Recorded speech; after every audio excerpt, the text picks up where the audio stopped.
నమస్తే, నేను మీ Rajendra. For the పీపుల్కి స్వాగతం. ఇవాళ జగన్మోహన్ రెడ్డి సిబిఐ దర్యాప్తులో భాగంగా సిబిఐ కోర్టుకి హాజరైనటువంటి పరిస్థితి చూసాం. ఒకే ఒక విషయం ఇక్కడ మనం చర్చిస్తున్నటువంటి పరిస్థితుల్లో ఏంటా ఒకే ఒక విషయం?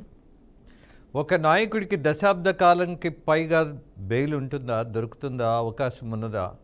ఇలాంటి కేసు భారతదేశంలో ఎప్పుడైనా ఉన్నదా? ఇంత ఉదారంగా వ్యవహరిస్తున్న వాళ్ళు ఎవరు? వాళ్ళ వెనుకున్నది ఎవరు? ఉన్న ఆదేశాలు ఏంటి? పరిస్థితులు ఎందుకు ఇలా ఉన్నాయి అన్నటువంటి ప్రశ్న వేసుకుంటున్నప్పుడు జగన్మోహన్ రెడ్డి వెనుక కేంద్రం ఉన్నది. నాకైతే సందేహం లేదు. దీని మీద వాదించాలి అనుకుంటే ఎవరైనా వాదించటానికి yes, I can say welcome. ఇక్కడ చాలా స్పష్టంగా కనపడుతున్నటువంటి మద్దతు కేంద్ర ప్రభుత్వం. ఈడీ ఎవరికి రిపోర్ట్ చేస్తుంది? సిబిఐ ఎవరికి రిపోర్ట్ చేస్తుంది? కేంద్రంలో అధికారంలో ఉన్నటువంటి వాళ్ళ ఆదేశాల మేరకు పనిచేస్తున్నటువంటి విషయం మనకు తెలీదా? అబద్ధమని నమ్మాలా?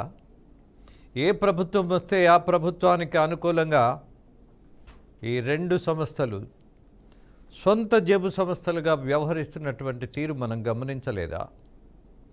ఏ కేసు తీసుకున్నా ఎప్పటికప్పుడు కేంద్ర ప్రభుత్వంలో ఉన్నటువంటి ఆ అధినేతల ఆదేశాల మేరకే వ్యవహరిస్తున్నటువంటిది నిజం కాదు అని చెప్పేటటువంటి పరిస్థితి అయితే లేదు. ఏ ప్రధానమైనటువంటి న్యాయవాదిని అడిగినా చెప్తారు, సిబిఐ కేసుల్లో ఎంతమందికి శిక్ష పడింది. That is also one kind of record. ఎంతమందిని శిక్షించగలిగారు? సిబిఐ, ఈడీ దేనికోసం ఉపయోగపడుతున్నాయి? రాజకీయమైనటువంటి ప్రయోజనాల కోసం. అలాగే ఆ ప్రయోజనంతో పాటు ఎదుటి వాళ్ళను తొక్కేయాలి అని అంటే సిబిఐ వస్తుంది, ఈడీ వస్తుంది. ఎవరి ఆదేశాల మేరకు వస్తుంది? కేంద్ర ఆదేశాల మేరకే. ఇది స్వతంత్ర ప్రతిపత్తి కలిగినటువంటి సంస్థ, దర్యాప్తు సంస్థ. ఇది అసలు కేంద్ర ప్రభుత్వానికి అవసరం ఏంటి? అవకాశం ఎక్కడ? మా దేశాలు స్వతంత్ర ప్రతిపత్తి ఉన్నటువంటి దర్యాప్తు సంస్థల్లో అధికారులు ఎందుకు ఆచరిస్తారు అని చాలామంది అధికారంలో ఉన్నవాళ్ళు మాట్లాడతారు. అది పచ్చాబద్ధం. అది అందరికీ తెలుసు. విపక్షాలకు తెలుసు, పాలకపక్షాలకే తెలుసు. మనం ఏది చెప్తే అది చేయాలి అన్నటువంటి పరిస్థితుల్లో ఉండేటటువంటి అణకువగా, అలాగే ఆదేశాలను అనుసరించేటటువంటి వాళ్ళని ఆ రోజు ఉన్నటువంటి ప్రభుత్వం సిబిఐలో కానీ ఈడీలో కానీ ప్రధాన అధికారులుగా నియమిస్తుంది. ఇవాళ జగన్మోహన్ రెడ్డి కేసు గురించి మాట్లాడుతున్నప్పుడు ఒక 6 సంవత్సరాల తర్వాత మళ్ళీ ఈయన ఇక్కడ కోర్టుకు వచ్చాడు, సిబిఐ కోర్టుకి అని మన కళ్ళ ముందు కనపడుతున్నటువంటి సత్యం. అంతకుముందు ఆయన ప్రతి శుక్రవారం కోర్టుకు వెళ్లాల్సినటువంటి పరిస్థితి ఉంటుంది. క్రైస్తవుడిగా ఆయన ఆదివారం చర్చికి వెళ్ళినా వెళ్ళకపోయినా ఆ మతానుసారం ప్రకారం ఆ ప్రార్థనలు చేయటం, వాటిల్లో అవకాశం ఉంటే పాల్గొనటం, లేకపోతే ఇంట్లో కుటుంబ సభ్యులతో దాన్ని ఆచరించటం అనేది ఎంత ప్రధానంగా ఆయన జీవన విధానంలో ఉంటుందో, కోర్టు కూడా ప్రతి శుక్రవారం రావటం అనేది అది నిబంధన, అది ఆదేశం, కోర్టు ఇచ్చినటువంటి ఆదేశం. కోర్స్ అప్పుడప్పుడు తప్పుకున్నా, బట్ ఈ సిస్టమ్ అయితే ఉండేది. కానీ జైలుకు మాత్రం వెళ్ళాల. 16 నెలలు జైల్లో ఉన్న తర్వాత అవకాశం ఉండి కూడా ఆయన జైలుకు పంపించడానికి స్పష్టమైనటువంటి కారణాలు కనపడ్డా, అలాగే ఆధారాలు దొరికినా జగన్మోహన్ రెడ్డి అనేటటువంటి నాయకుడు మళ్ళీ జైలుకి వెళ్ళాల. 16 నెలలు జైలుకి పంపించినటువంటి పరిస్థితి ఎందుకు దాపురించింది ఆయనకి? ఆ రోజున్నటువంటి కాంగ్రెస్ ప్రభుత్వం తీసుకున్నటువంటి నిర్ణయాల మేరకు, ఆ రోజున్నటువంటి సిబిఐ, ఈడీ అధికారులు తీసుకున్నటువంటి దర్యాప్తులో సేకరించినటువంటి ఏవైతే ఉన్నాయో ఆధారాలు, వాటిల్ని బేస్ చేసుకొని ఆయన జైలుకు పంపించగలిగినటువంటి పరిస్థితి కోర్టులో ఆ ప్రయత్నం సఫలీకృతమైంది. మోస్ట్ సక్సెస్ఫుల్గా ఆయన జైలుకు పంపించారు. ఆ తర్వాత కాంగ్రెస్ ఏమీ చేయలేనటువంటి పరిస్థితుల్లో బీజేపీ ఏదైనా చేయగలిగినటువంటి ధైర్యంతో అధికారంలో ఉండబట్టి వాళ్ళకి అనుకూలమైనటువంటి ధోరణులు జగన్మోహన్ రెడ్డి ఉండబట్టి, సుదీర్ఘకాలమైనటువంటి ఆర్థిక బంధాలు వాళ్ళిద్దరి మధ్య ఉండబట్టి, అలాగే ఈ దేశంలో ముఖ్యంగా అదానీ, అంబానీ వీళ్ళ ఆధిపత్యం పెరిగిన తర్వాత వాళ్లతో ఉన్నటువంటి సాన్నిహిత్యం కూడా జగన్మోహన్ రెడ్డికి బాగా ఉపయోగపడింది. ఆర్థికమైనటువంటి విషయాల్లో కేంద్ర ప్రభుత్వానికి ఎప్పటికప్పుడు ఎక్కడ ఎన్నికలు వచ్చినా బీజేపీ పార్టీకి వెన్నుదన్నుగా ఉన్నటువంటి పార్టీ నాయకుడు జగన్మోహన్ రెడ్డి, వైఎస్ఆర్సీపీ. ఏమైనా సందేహం ఉందా? కేవలం రాజకీయమైనటువంటి కారణాలతో, స్వప్రయోజనాలతో ఇక్కడ చట్టం ఉందా అని మనం ప్రశ్నించుకుంటే లేదు లేదు లేదు అన్నటువంటి సమాధానం చాలా విషయాల్లో మనల్ని హెచ్చరిస్తోంది, సిగ్గుపడేట్టు చేస్తుంది. ఎందుకని? నేను అన్నట్టుగా రాజకీయ ప్రయోజనం, ఆర్థిక ప్రయోజనం. ఏ రాష్ట్రంలో డిజిటల్ క్యాష్ని అంగీకరించినటువంటి కేంద్ర ప్రభుత్వం, ఒప్పుకోనటువంటి కేంద్ర ప్రభుత్వం, అలాగే ఆదేశాల మేరకు నడుచుకోకపోతే క్యాష్ అండ్ క్యారీ మాత్రమే ఫాలో అవుతున్నటువంటి ఆంధ్రప్రదేశ్ని ఎందుకు వదిలేసింది? ప్రత్యేకమైనటువంటి ప్రతిపత్తి కలిగినటువంటి ప్రాంతమా ఇది? కాదే. జగన్మోహన్ రెడ్డి ముఖ్యమంత్రిగా ఉన్నాడు కాబట్టి ఆ ప్రాధాన్యత ఉంది. ఆయన ఏం చేసినా సరే కేంద్రం అడిగేటటువంటి దశలో లేదు. బికాజ్ నేనన్నట్టుగా ఆర్థికం ఆర్థికం ఆర్థికం. ఇక మరో కోణం, బీజేపీకి అనివార్యంగా పార్లమెంటులో ఎంపీల యొక్క మద్దతు కావాలి. అత్యధికమైనటువంటి ఎంపీలు ఉన్నటువంటి రాష్ట్రంగా 25 మంది ఎంపీలు ఉన్నారు. అటు ప్రతిపక్షం కానీ ఇటు పాలకపక్షం కానీ ఎవరైనా సరే ఈ 25 మంది మోదీ ఏది చెప్తారో, ఏది ఆదేశిస్తారో, ఏ బిల్లుకు మద్దతు ఇవ్వమంటారో జీ హుజూర్ అని గత దశాబ్ద కాలంగా చూస్తున్నటువంటి సత్యం కాదా? ఇక్కడ ఎన్నైనా కొట్టుకోవచ్చు ఈ రెండు పార్టీలు. ఆంధ్రప్రదేశ్లో వైసీపీ, టీడీపీ ఎలా అయినా రోడ్డు మీదకి వచ్చైనా తిట్టుకోవచ్చు, కొట్టుకోవచ్చు.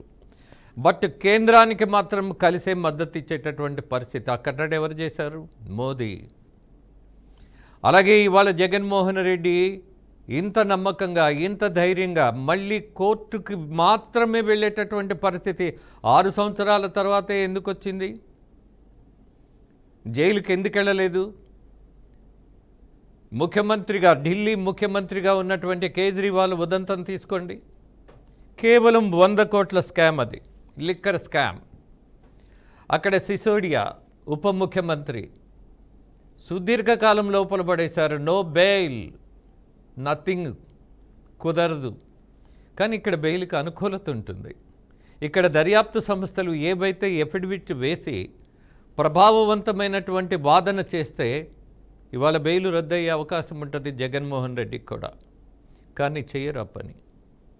ఈ దేశంలో ఎంత కుట్రపూరితమైనటువంటి రాజకీయాలు చేస్తున్నారు పార్టీల వాళ్ళు, అలాగే కేంద్రం అవ్వచ్చు, రాష్ట్రం అవ్వచ్చు. పోనీ చంద్రబాబు గారు ఏదైనా చెప్పింది చేయగలిగేటటువంటి దశలో ఉన్నారా? 1,00,000 కోట్లు కక్కిస్తాం జగన్మోహన్ రెడ్డి దగ్గర నుంచి అన్నారు. 1,00,000 అయినా మీరు కక్కించగలిగారా? మీ చేతిలో లేదది. ఎవరి చేతిలో ఉంది? మీ అందరికీ తెలుసు. ఇవాళ ఆంధ్రప్రదేశ్ కూటమి ప్రభుత్వం ఎవరి ఆదేశాల మేరకు నడుచుకోవాలి అది మీ అందరికీ తెలుసు. మోదీ చెప్తేనే, అమిత్ షా ఆదేశిస్తేనే ఏదైనా జరగాలి అనంటే ఇవాళ ఆంధ్రప్రదేశ్ ముఖ్యమంత్రికి కూడా అనుమతి కావాల్సిన పరిస్థితిలో ఆంధ్రప్రదేశ్ పాలనా పద్ధతులు ఉన్నాయి, నిర్ణయాలు ఉన్నాయి. ఇంత నేరస్తుడు అని పుస్తకాలు వేసింది టీడీపీ. కానీ ఇవాళ ప్రభుత్వం, కూటమి ప్రభుత్వంలో చేతులు కట్టుకొని కూర్చున్నదా అని అంటే I don't know what to say. జనం ఆలోచించాల్సిన పరిస్థితి ఉన్నది. ప్రతిదీ స్పూన్ ఫీడింగ్ ఇవ్వాల్సిన పరిస్థితి లేదు జర్నలిస్టులు. మా అందరికంటే కూడా గ్రౌండ్ రియాలిటీలో సామాన్యులు కూడా సత్యాలను గ్రహించగలిగినటువంటి పరిస్థితులు ఇవాళ స్పష్టంగా మీ ముందున్నాయి. ఈ దేశంలో ఏ ముఖ్యమంత్రికి కానీ, ఏ ప్రధాన వ్యక్తికి కానీ, నాయకుడికి కానీ, దేశం కోసం పోరాడినటువంటి గొప్ప యోధులకు కానీ లేనటువంటి బెయిల్ ఒకే ఒక ముఖ్యమంత్రికి. ఈ బీజేపీ ప్రభుత్వం కేంద్రంలో వచ్చిన తర్వాత, ఈ దేశంలో మోదీ ప్రధానమంత్రిగా ఉన్న తర్వాత జగన్మోహన్ రెడ్డిని టచ్ చేయగలిగేటటువంటి అవకాశం లేదు అని నిరూపణ అయింది. ఇది సత్యం, దీన్ని కాదనలేం. పోనీ ఇవాళ అవకాశం మేరకు చంద్రబాబు గారు ఏదైనా నిర్ణయం తీసుకొని జైలుకు పంపించే అవకాశం ఉన్నా సరే హీ కాంట్ డూ దట్. ఇది సత్యం. అలాగే మరొక అవకాశం కూడా ఉంది. జగన్మోహన్ రెడ్డి అమెరికాలో 750 కోట్లు లంచం ఇచ్చాడు అనో ఒక ఆరోపణ ఉన్నది, ఒక కంప్లైంట్ ఉంది. దాని మీద ఆంధ్రప్రదేశ్ ప్రభుత్వం విచారణ చేయొచ్చు. But never they don't want to do that. Because ఆదేశం అక్కడుంది ఢిల్లీలో, ఇక్కడ మనకు ఆచరణ మాత్రమే. చాలా స్పష్టమైనటువంటి ధోరణితో ఇవాళ బీజేపీ ఇంకా స్టిల్ జగన్మోహన్ రెడ్డికి ఒక సపోర్ట్ ఇస్తూనే ఉంది. ఇవ్వకపోతే జైల్లోనే ఉండేవాడు, మీకు అది సందేహం అక్కర్లా. ఇవాళ ఉన్నటువంటి కేంద్ర ప్రభుత్వ ధోరణి మనం గమనించినప్పుడు మనకి నచ్చనోడైతే వాడిని వెంటనే జైలుకు పంపిస్తాం. మనకి నచ్చిన వాడు హత్య చేసినా సరే, దోపిడీ చేసినా సరే, స్కాముల్లో కింగ్ పిన్గా ఉన్నా సరే, కింగ్ మేకర్గా ఉన్నా సరే, అందులో పాల్గొన్నా సరే, ఆధారాలు కనపడుతున్నా సరే బెయిల్ ఉంటుంది, ఫెసిలిటీ ఉంటుంది. ఇవాళ వైసీపీ పార్టీకి సంబంధించినటువంటి ఒక ఎంపీని అరెస్ట్ చేయడానికి వెళ్ళినటువంటి కేంద్ర ప్రభుత్వ దర్యాప్తు సంస్థలకు సంబంధించిన అధికారులు అంత దూరం కర్నూలు వరకు వెళ్ళి వెనక్కి తిరిగి వచ్చారు. ఎందుకని? ఆయన చుట్టూ జనం ఉన్నారట, అక్కడ లోకల్ పోలీసుల సహకారం తీసుకోలేకపోయారట. సిగ్గనిపించదు, అసహ్యం అనిపించదు? ఈ వ్యవస్థ మీద ఈ జనాలకి నమ్మకం పెరిగేటటువంటి పరిస్థితి ఉంటుందా? ఇలాంటి దర్యాప్తు సంస్థలు ఇలాంటి స్టేట్మెంట్స్ ఇస్తే, ఒక దోషిని అరెస్ట్ చేయలేనటువంటి పరిస్థితుల్లో దర్యాప్తు సంస్థ ఉంటే వాట్ ఫర్? ఇదే ఆలోచించేయమంటున్నా. ఇవాళ జగన్మోహన్ రెడ్డా, మరొక రెడ్డా, లేకపోతే మరొక చౌదరా, లేకపోతే మరో కాపు నాయకుడా అన్నది ఇక్కడ చర్చనీయాంశం కాదు, కులానికి సంబంధమే లేదు. బట్ ఆర్థికమైనటువంటి విషయాల్లో నేరస్తులు బయట తిరుగుతుంటారు, అలాగే దోషులు కొంతమంది అమాయకంగా జైల్లో గడిపేస్తుంటారు. ఎందుకని? అధికారంలో ఉన్నటువంటి కేంద్రానికి సంబంధించినటువంటి నాయకుల మేరకే చట్టం ఇవాళ వ్యవహరిస్తోంది అన్నది అనుమానం లేనటువంటి విషయం. అలాగే సుప్రీంకోర్టు ఆదేశాలు ఇచ్చింది, ఇలాంటి నేరాలకు సంబంధించి విచారణ ప్రతిరోజు జరగాలని ఆదేశం ఇచ్చింది. కానీ అది జరగట్లా, అడిగేవాడు లేడు. ఎందుకని? ప్రతిదీ రాజకీయమే, ప్రతిదీ అధికారంతో కూడిందే, ప్రతి పదవి ఏదో ఆశ్రయించి తెచ్చుకున్నట్టుగా ప్రవర్తించేటటువంటి పరిస్థితులే. కాబట్టి ఇవాళ జగన్మోహన్ రెడ్డి కోర్టుకు వచ్చాడు, లేకపోతే శిక్ష పడుతుంది, లేదా జైలుకి వెళ్తాడు, is all speculation. The truth is that ఇవాళ కేంద్ర ప్రభుత్వం నిర్ణయం తీసుకునేంత వరకు జగన్మోహన్ రెడ్డిని టచ్ చేయలేరు, టచ్ చేయరు కూడా. There is no doubt about that.